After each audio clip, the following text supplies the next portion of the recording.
بسم اللہ الرحمن الرحیم۔ امید کرتا ہوں سب لوگ خیر و عافیت سے ہوں گے۔ ایک تاریخی واقعہ، خاندان اور خون کی پہچان۔ سلطان محمود غزنوی کا دربار لگا ہوا تھا۔ دربار میں ہزاروں افراد شریک تھے، جن میں اولیاء، کتب اور ابدال بھی تھے۔ سلطان محمود نے سب کو مخاطب کر کے کہا، کوئی شخص مجھے حضرت خضر علیہ السلام کی زیارت کرا سکتا ہے؟ سب خاموش رہے۔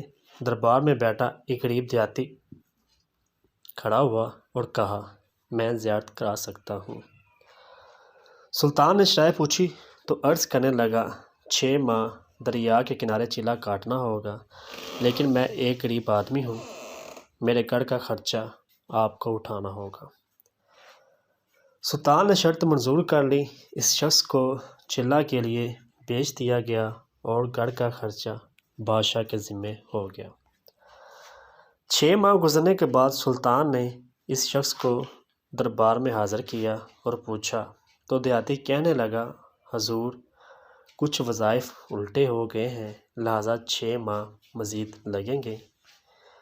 مزید 6 ماہ گزرنے کے بعد سلطان نے اس شخص کو دوبارہ بلایا اور پوچھا، تو نے میرے کام کا کیا کیا ہے؟ یہ بات سن کر دیہاتی کہنے لگا، بادشاہ سلامت، کہاں میں گنہگار اور کہاں حضرت خضر علیہ السلام۔ میں نے آپ سے جھوٹ بولا تھا، میرے گھر کا خرچہ پورا نہیں ہو رہا تھا، بچے بھوک سے مر رہے تھے، اس لیے ایسا کرنے پر مجبور ہوا۔ سلطان محمود غزنوی نے اپنے ایک وزیر کو کھڑا کیا اور پوچھا، اس شخص کی سزا کیا ہے؟ وزیر نے کہا، بادشاہ سلامت، اس شخص نے بادشاہ کے ساتھ جھوٹ بولا ہے، لہذا اس کا گلا کاٹ دیا جائے۔ دربار میں ایک نورانی چہرے والے بزرگ بھی تشریف فرما تھے، کہنے لگے، بادشاہ سلامت، اس وزیر نے بالکل ٹھیک کہا ہے۔ بادشاہ نے دوسرے وزیر سے پوچھا، آپ بتاؤ۔ اس نے کہا، بادشاہ سلامت، اس کا گلا نہ کاٹا جائے، بلکہ اسے کتوں کے آگے ڈالا جائے تاکہ ذلیل ہو کے مرے اور اسے مرنے میں کچھ وقت لگے۔ تو دربار میں بیٹھے وہی نورانی چہرے والے بزرگ نے کہا، بادشاہ سلامت، یہ وزیر بھی بالکل ٹھیک کہہ رہا ہے۔ سلطان محمود غزنوی نے اپنے پیارے غلام ایاز سے پوچھا، تم کیا کہتے ہو؟ ایاز نے کہا، بادشاہ سلامت، آپ کی بادشاہی سے 1 سال ایک غریب کے بچے پلتے رہے ہیں، آپ کے خزانے میں کوئی کمی نہیں آئی، اور نہ ہی اس کے جھوٹ سے آپ کی شان میں کوئی فرق پڑا ہے۔ اگر آپ میری بات مانیں تو اسے معاف کر دیں، اگر اسے قتل کر دیا تو اس کے بچے بھوک سے مر جائیں گے۔ ایاز کی یہ بات سن کر محفل میں بیٹھا وہی نورانی چہرے والا بابا پھر کہنے لگا، ایاز بالکل ٹھیک کہہ رہا ہے۔